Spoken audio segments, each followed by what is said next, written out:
Hello and welcome to the latest Royal Roundup from TalkTV. So, pop the kettle on. This is the Royal Tea. I'm Sarah Hewson.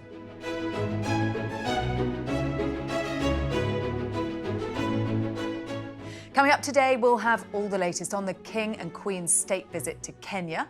Plus, we look ahead to next week's Earthshot prize. And could David Beckham's distancing from Harry and Meghan be the reason he has an invitation from the King?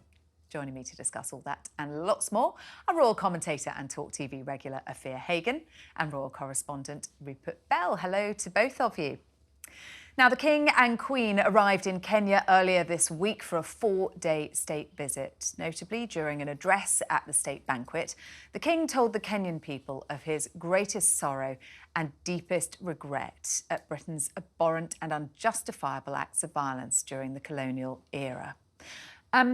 Afua, there were calls ahead of this visit for a full apology from the King. He stopped short of that. But what did you make of his speech at the banquet and the words that were very, very carefully chosen? Very carefully chosen indeed. And this isn't the first time, actually, that the King, who was then Prince Charles, but when he's spoken before in the past, notably in Ghana as well, about colonialism, about talks about slavery and things like that, he's always stopped short of an apology. And this time, yes, he's talking about the abhorrence of actions during British colonial rule.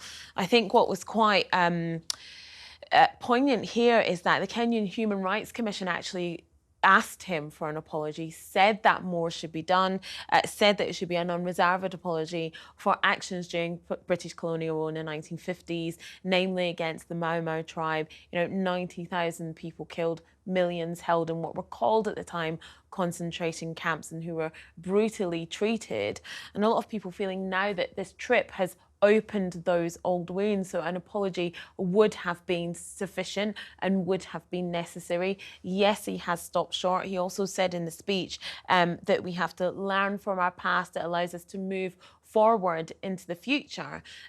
President William Ruto said, in response to that he was glad, that King Charles had said that much, that he had condemned what had happened in the past, but more needs to be done in terms of reparations. That was the Kenyan president saying that. So it was a powerful speech, but personally, I don't think he went far enough on this occasion. Could he have gone further, Rupert? Because it's not government policy, is it? No, I don't think he could go any further, because it could then you get into a more political element of it. And with Kenya is very much a country that has changed its dynamic. It's a very young population, and so therefore they, as they've made quite clear, we're looking forward. Now, we all know it was pretty abhorrent, and various elements of British colonial rule did have these unsavoury elements, and in Kenya it was pretty brutal. But it was brutal, the Kenyans, some elements of the Kenyan society were also pretty brutal against their... There were war crimes committed on both sides, weren't there? So therefore, it is not a straightforward, look, it's just a British view. Now, it was horrible. There's no two ways about it. But the King is sensitive to these issues, but he can't, because bearing in mind this trip is an element of politics. This is his soft power element. And it's making sure that Britain have a relevance in what is perceived as the sort of iconic, a democracy that works within the African continent. And Kenya is a country that has a huge trade link with Britain, and that is, I think, the significance of him going there cements the ties between the two countries. He was always going to be on a sticky wicket how he dealt with this particular issue, but he didn't shirk away from referencing it. And he had to acknowledge that history, that very uncomfortable history for Britain, and the brutality that was meted out during that period in the 1950s.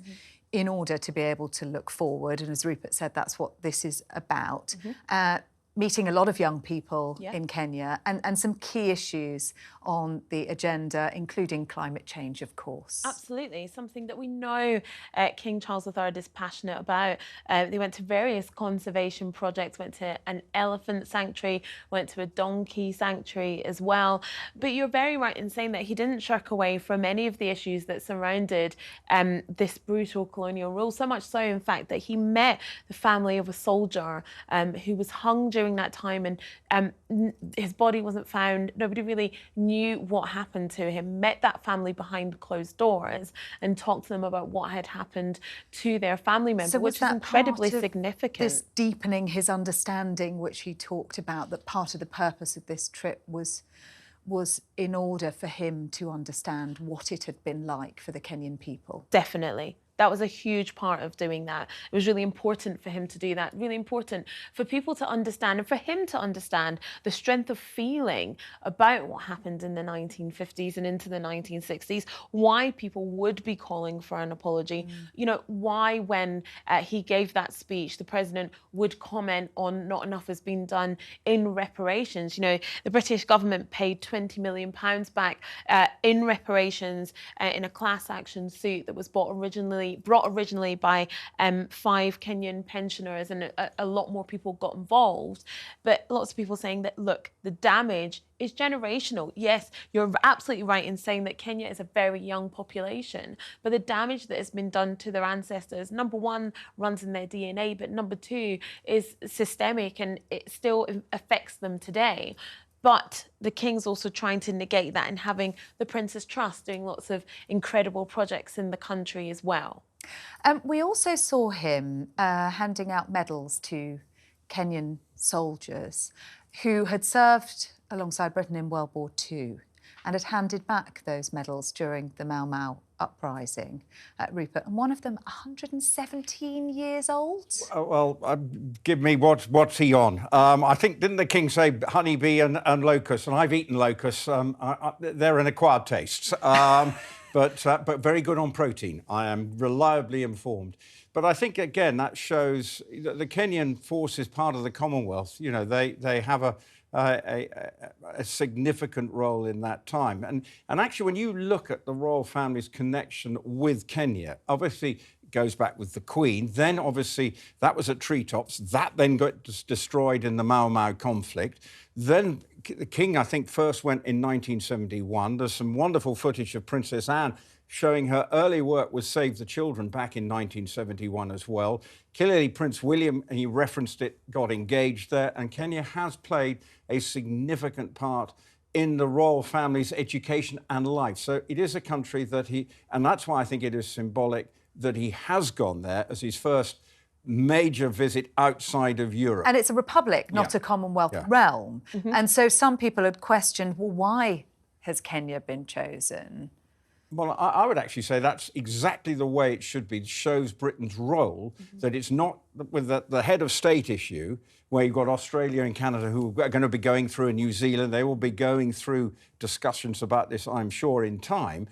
But actually, that is how the relevance of the Commonwealth, when you look at the state of Africa with China, Russia, all trying to exert influence, Britain has to find a way, if in the modern post-Brexit world, to be a relevant country on a global stage. And being part of the Commonwealth is a way of doing that. And that link between Britain and Kenya, it wouldn't have been by accident that they chose this one. It was a deliberate political policy to send him to Kenya and go shopping, in Camilla's case, big style.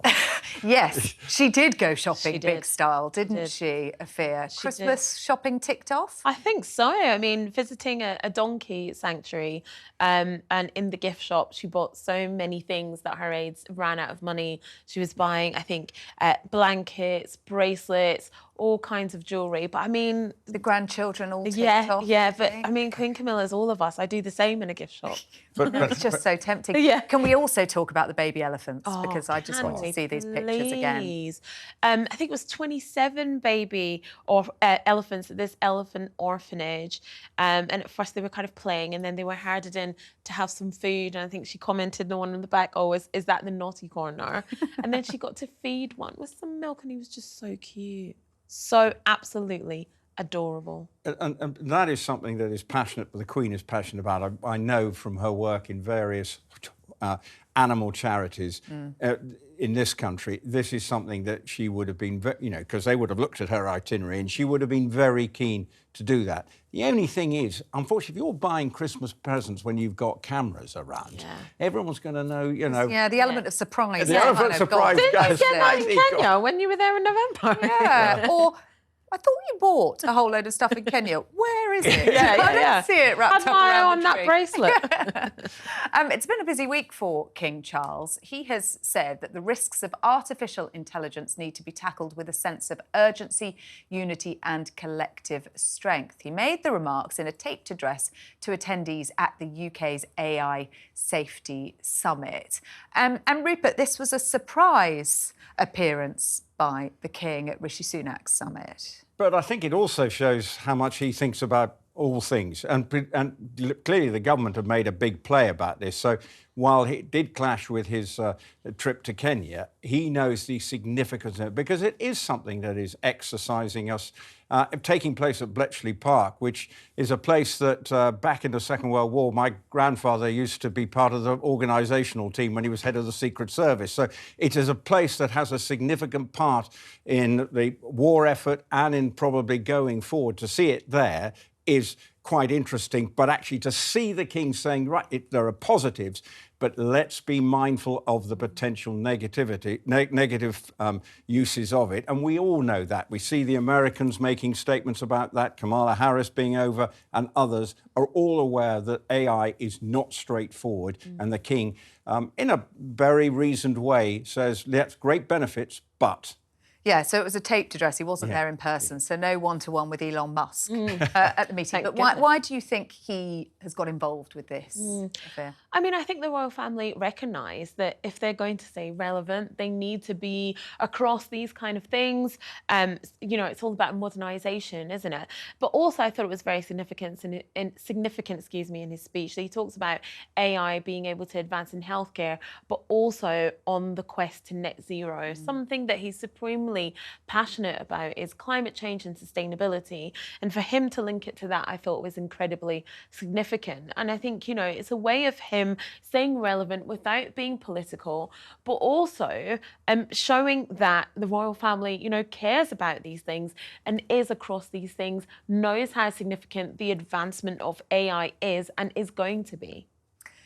We've learnt this week that King Charles is to attend the COP28 climate change conference in Dubai next month, where he will play a key role once again after missing last year's event. The King will deliver the opening address at the World Climate Action Summit on December the 1st. Now, I fear this is quite a change, isn't it, from last year? Liz Truss was Prime Minister at the time of COP27, and the King was told, you know what, you need to stay away. Yeah, Liz Truss said, stay at home, it's not for you. The King was said to be pretty disappointed about that, but held a reception at Buckingham Palace beforehand. Remember COP26 the previous year, which was in Glasgow, he attended and gave a speech, and now he's going to be back on the main stage as it were, giving an opening speech at COP28 on the invitation from the President of the UAE. He's also going to be attending an inaugural summit that's taking place under the banner of COP28 as well. This is, like I just said, something that he's extremely passionate about. Again, I think it's hugely significant that he is going to be there. COP26, he said, we needed to be on a more warlike footing when it comes to climate change. And I also think in a year when you've had a Conservative government who have been basically repealing back lots of things to do with climate change, whether that is the selling of electric cars, whether that's keeping up on our green infrastructure, whether that's ULEZ, they have really undone themselves when it comes to keeping up with that green agenda, when it comes to getting to our sustainable development goals. The King being at COP28 is almost like saying, I care about it, so you guys should care about it more. But he's doing this with the blessing of the government, isn't he? He has to. And bearing in mind, it's the UAE. And given everything that's going on, once again, it puts the soft... You can't reiterate enough the significance of him going to the UAE, given everything else that's going on, that puts, the diplomatic stuff going on behind the scenes. Now, UAE is very much the sort of hotbed of everything that goes on there, and because of the nature of the way the country is now set up. So it's going to be, I think it's hugely significant. And Rishi Sunak would have had to have given him his blessing. And I think, unfortunately, Liz Truss, what was it, how many few days in power? She said no, but I think Richie wanted her, but by then everything had happened to stop him doing it. And I think it does show that he's not going away from what he was always passionate about. He's a thought leader on this, isn't Absolutely. he? And he's seen as somebody who can bring others around the table. It'll be interesting how he makes that opening address and how far he's able to go. It's going to be the writers, there will be scripts bouncing between the Foreign Office, Rishi Sunak, every word will be worked out.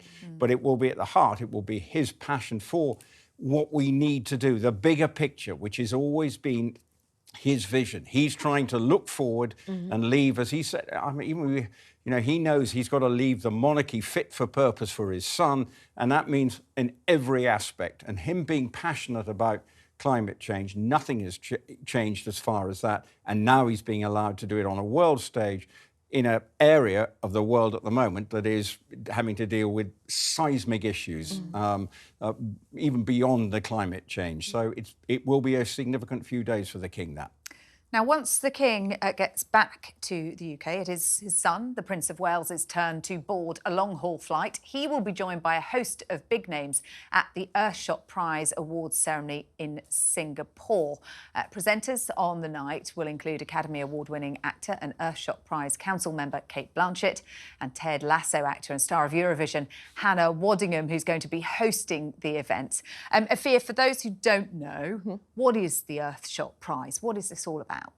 So the Earthshot Prize started in 2021 by Prince William, and it's basically a prize of a £1 million grant that goes to 5 winners. So you've got 15 finalists that are going to go to Singapore next week, and each of them, and they pick 5 winners that will get a £1 million grant, which goes towards a project that they are working on towards sustainability. And it's built around the UN Sustainable Development Goals. So that is around air cleanliness, that is around water cleanliness, about climate action.